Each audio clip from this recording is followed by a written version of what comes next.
성경에 기록되어 있는 대언에 관해서 지금 공부를 하고 있어요. 그래서 우리 작년 말고 아이들은 주일학교는 지금 따로 하고 있습니다. We have a separate meeting for young adult and children. So we are now starting the preface of the Bible. 그래서 오늘은 이제 좀 짧게 하겠습니다. 우리 성도들을 위해서 잠깐 짧게 하고요. 예배를 준비하는 시간을 갖겠습니다.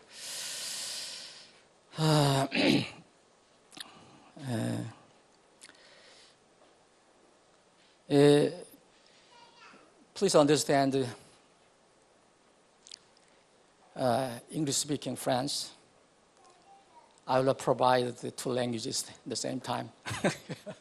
I think it is a good chance for you practice your Korean language.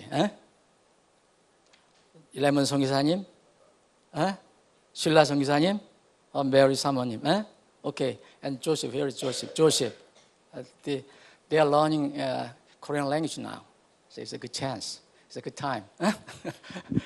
Okay. 여러분들, 우리 성도 여러분들 66페이지 가지고 계시죠? 66페이지. 오늘 다시 만들어 드렸는데 지난주 연결해 갖고, 자, 우리는 지금 이제 다니엘서에 기록되어 있는 그 성경의 대언을 지금 이렇게 훑어보고 있어요. 훑어보고 있는데, 자, 지난주에는 우리가 이방인들에 관한 전반적인 개요를 봤어요. 젠타일스에 관한 거요. 다니엘서 2장에 나와 있는 거. 그리고 오늘은 다니엘서 7장에 나와 있는 엔타이크라이스트, 그래서 적그리스도에 관해서 이렇게 봅니다. 이제 이 적그리스도는 마지막 이방인들 때가 지금 진행되고 있는데, 이스라엘의 때가 오기 전에 이방인 때가 진행되고 있는데, 이 절정의 이 마지막 이방인 때의 절정은 이 적그리스도가 통치를 하게 되죠. 적그리스도가. 그래서 다니엘서 7장을 보면, 여러분들 다니엘서 한번 7장을 이렇게 펴 보시면,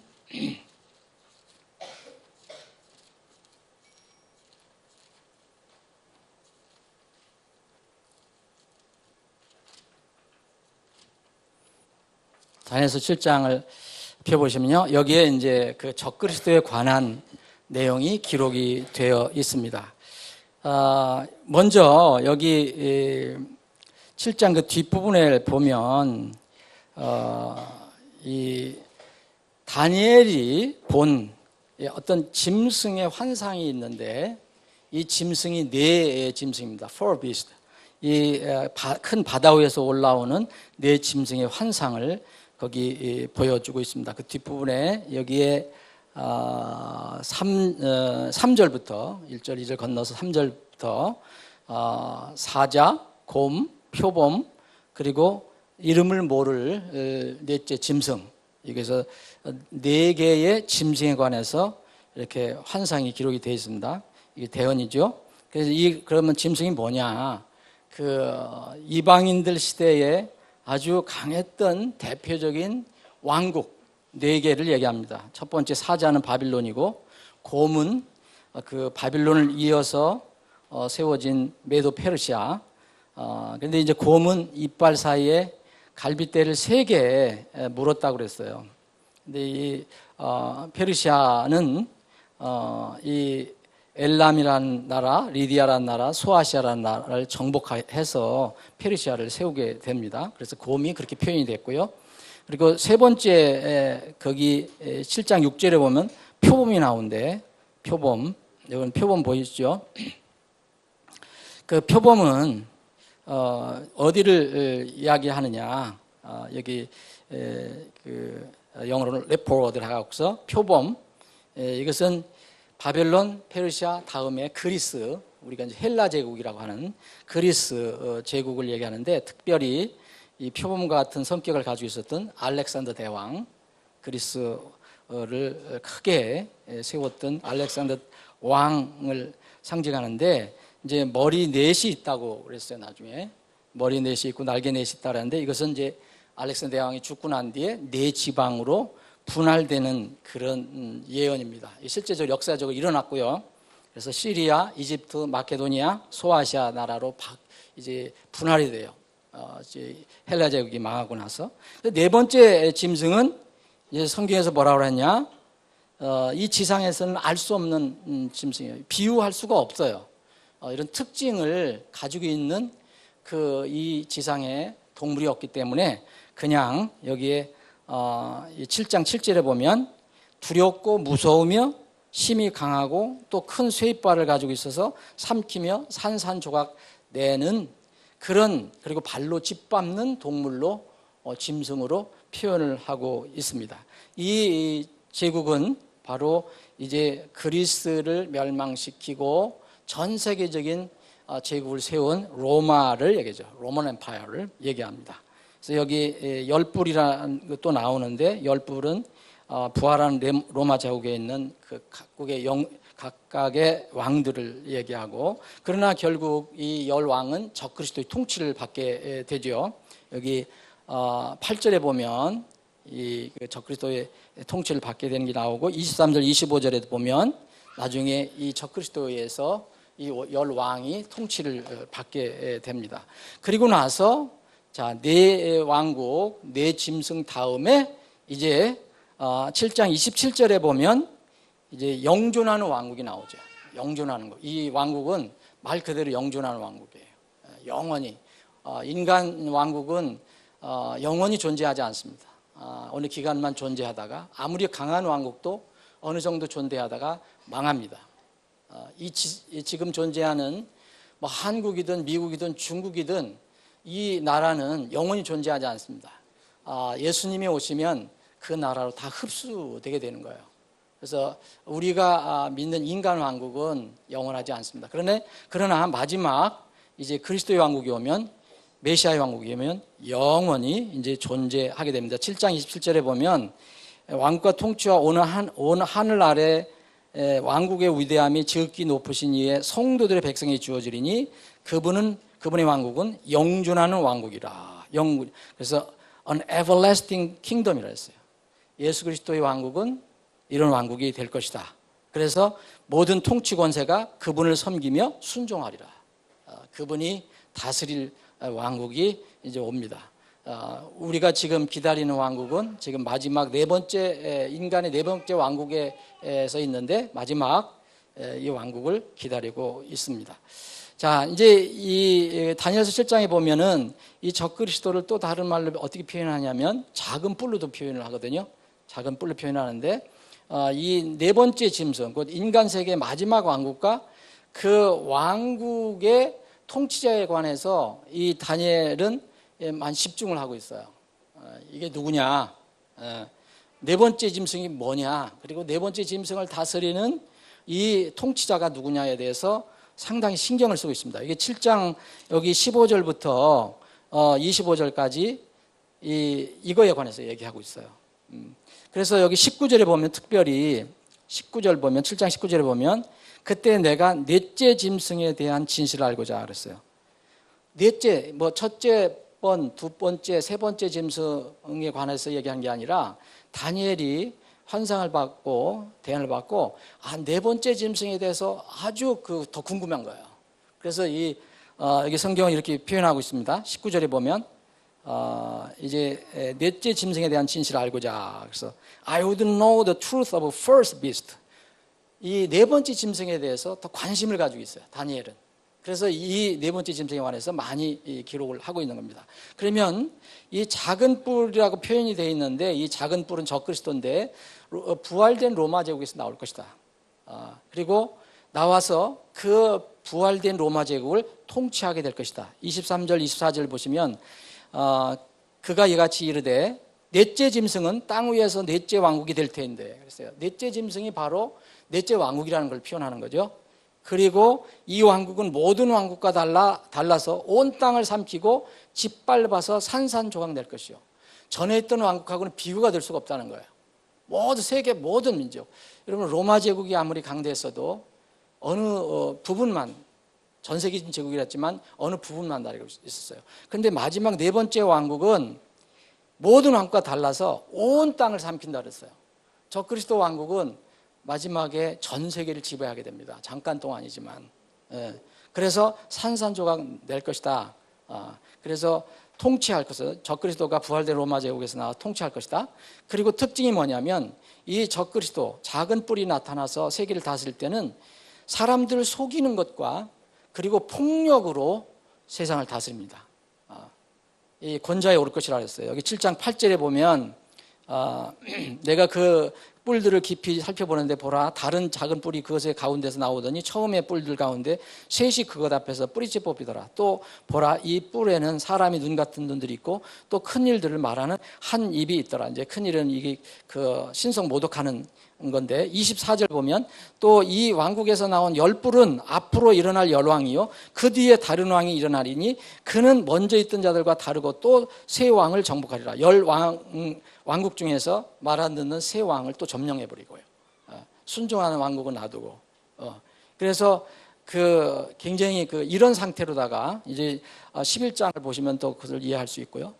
또 세 번째로는 하나님을 대적해서 큰 일들을 말하는 일을 한다 그랬어요. 이걸 뭘 얘기하느냐면 그 하나님을 대적하는 신성 모독하는 일을 한다. 이름은 그리스도인데 실제는 적그리스도예요. 엔타이 크라이스트예요. 그래서 25절 보면 또 그가 지극히 높으신 이를 대적하려고 엄청난 말들을 하며 지극히 높으신 이의 성도들을 지치게 하고 또 때와 법을 바꾸고자 생각하리니 그들은 한 때와 두 때와 반 때까지 그의 손에 주어지리라. 그래서 약 3년 반 정도 이 적그리스도에게 이런 그 신성 모독하는 일을 이렇게 허락하신다는 겁니다.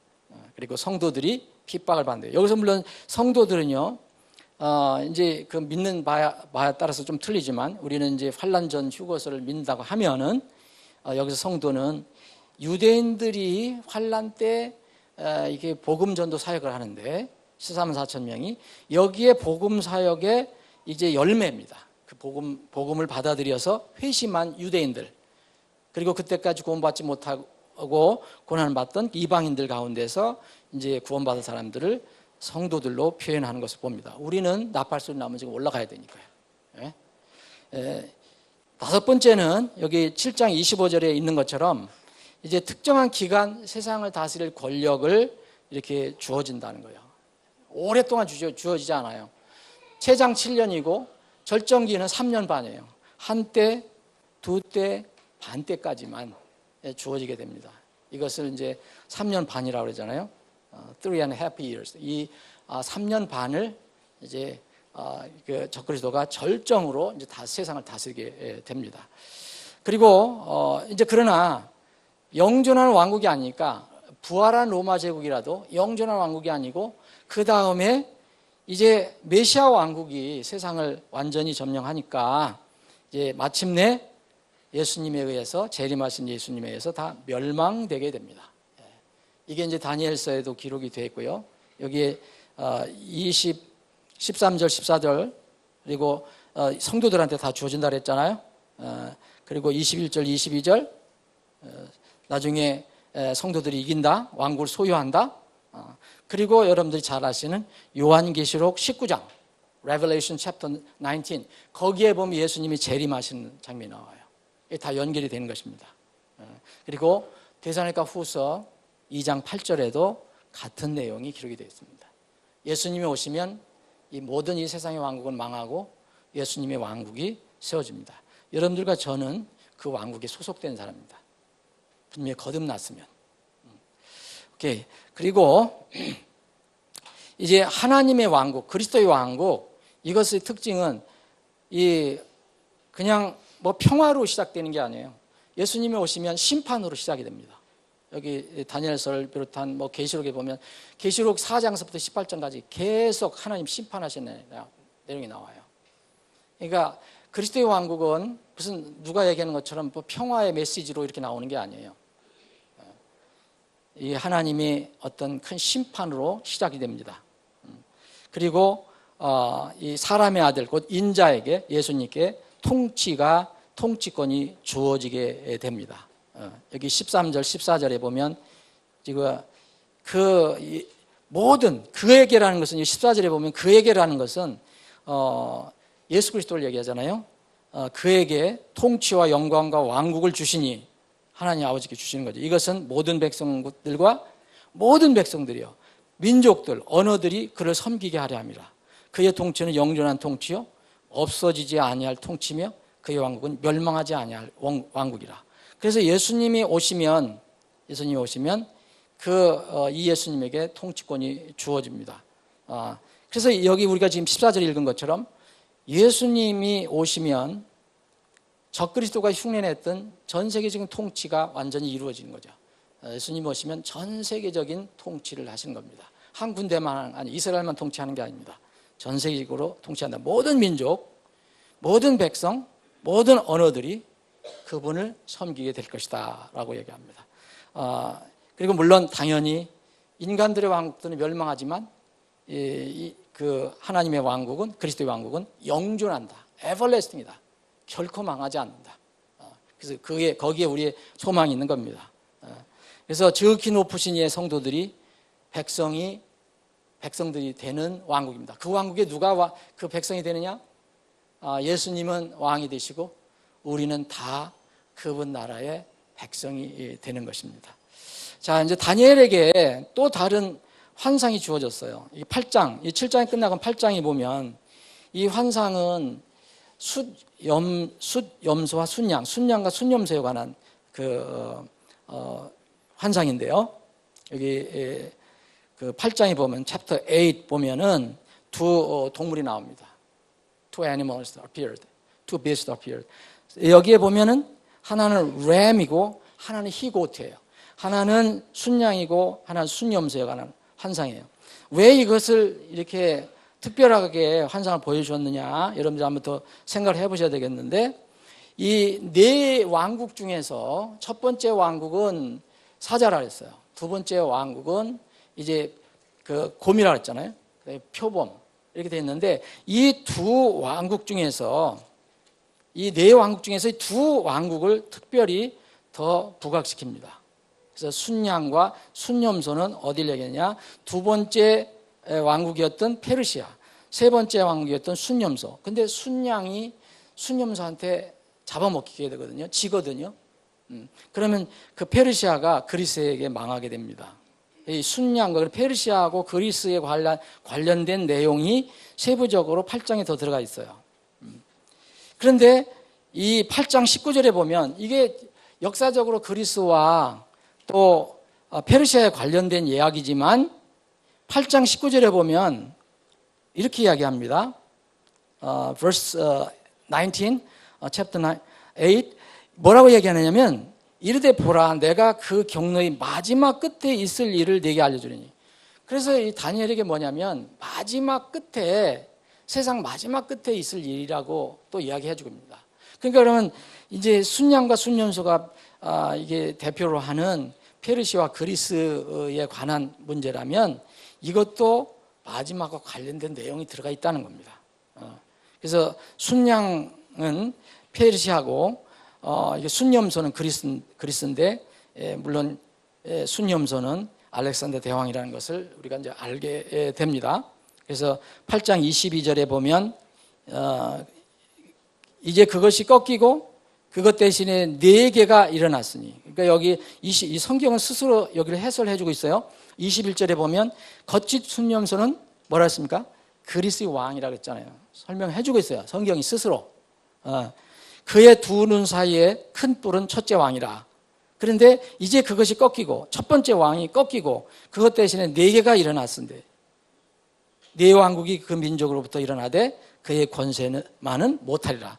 자, 그리스를 세웠던, 전 세계적으로 세웠던 이 알렉산더 대왕이 30살에 죽습니다. 조기에 죽어요. 젊었을 때. 그 뒤에 네 장군이 일어나서 그 그리스의 그 큰 땅을 분할을 하죠. 네 개로. 역사적으로 다 이렇게 증명이 되고 이루어졌습니다.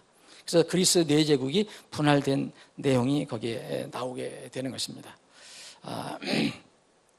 이 다니엘서 8장에 나온 이 작은 뿔, 여기서 다 작은 뿔이 나오는데, 이건 결국 이제 적그리스도를 또 예표를 하는데, 이 작은 뿔은 8장 9절에 보면 작은 뿔 하나가 나와서 남쪽과 동쪽과 또 그 기쁨의 땅을 향하여 심히 커지더니 그랬어요. 이름이 작은 뿔이지만 엄청나게 큰 뿔이 되는 겁니다. 적그리스도가 처음에는 미미한 것처럼 보이지만은 나중에는 큰 뿔이 돼요. 전 세계를 지배하는 뿔이 되게 됩니다. 그리고 특징이 뭐냐면 이 성도들을, 하나님의 백성들을 조롱하고 대적하는, 그리고 성도들을 정복하는 그런 일을 한다고 그랬어요. 여기 10절에도 그렇고 24절도 그렇고 계시록에도 나와 있고, 그리고 여기 재미있는 것은 11절 12절에 보면, 그래서 이게 반드시 이 두 번째 왕국, 세 번째 왕국만을 이야기하는 게 아니라 그 마지막 때의 예언과 서로 이렇게 연결이 되어 있다는 것을 알 수 있습니다. 여기 11절 12절에 보면 마지막 적그리스도가 와서 이스라엘과 어떤 일을 할 것인가, 다니엘서 이제 9장 여기 다음 장에 보면은 70일에 관해서 얘기할 때 나와요. 70위크에 관해서 얘기할 때 여기에 보면 8장 11절에 보면 그가 큰 군대의 통치자에게 이르기까지 자신을 높였으며 그로 말미암아 날마다 드리는 희생물이 제거되고 그분의 성소가 있는 것이 허물어졌더라.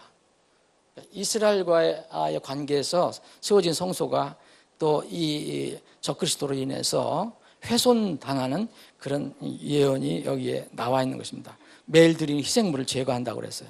이건 다니엘서 9장에 있는 거하고 비슷하지 않습니까?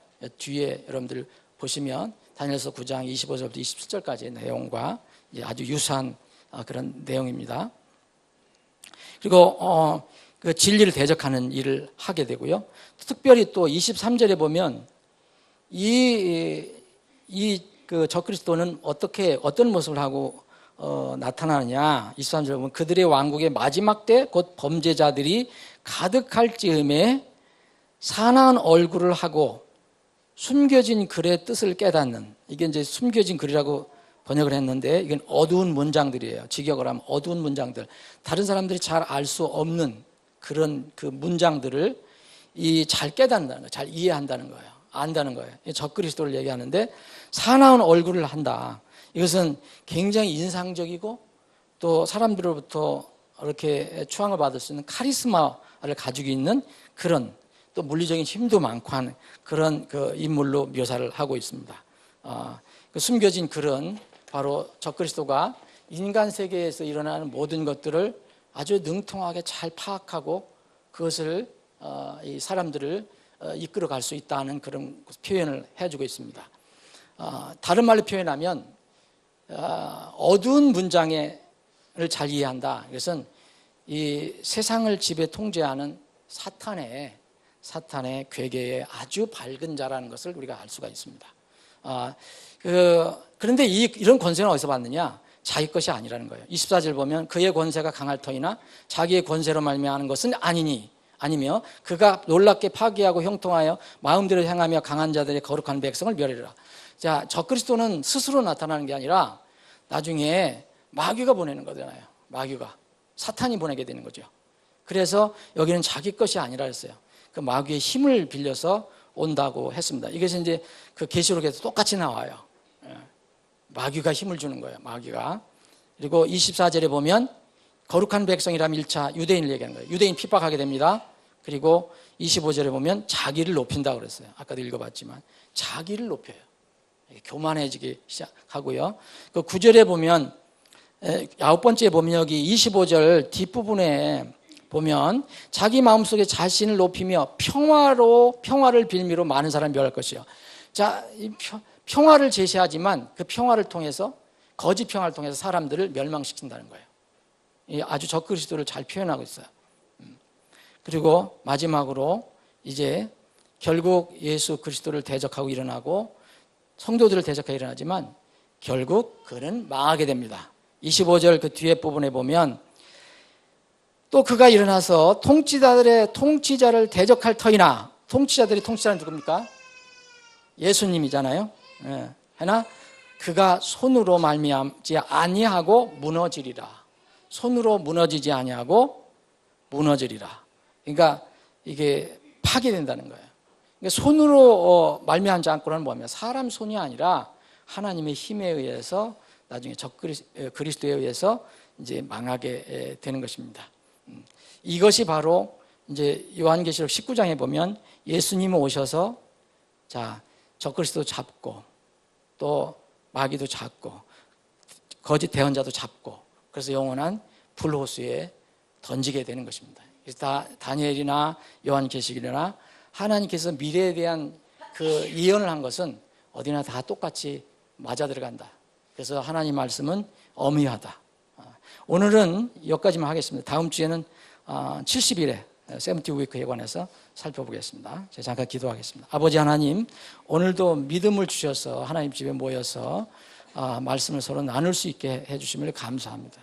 오늘 주신 복된 주일 기쁘게 주님 찬양하고 경배하는 하루가 되기를 원합니다. 오늘 특별히 오후에 한 사역자를 하나님의 권위로 주님의 교회의 권위로 이제 안수해서 파송하는 참으로 기쁘고도 엄숙한 저희들이 시간을 갖습니다. 특별히 오전 예배를 주님께서 복 주시고 또 오후에 이 안수 예배도 주님께서 권능의 손을 얹어 주셔서 복을 내려 주시옵소서. 모든 것을 주님께 의탁하옵고 감사드리며 거룩하신 예수님의 이름으로 기도합니다. 아멘. 11시에 예배 시작합니다.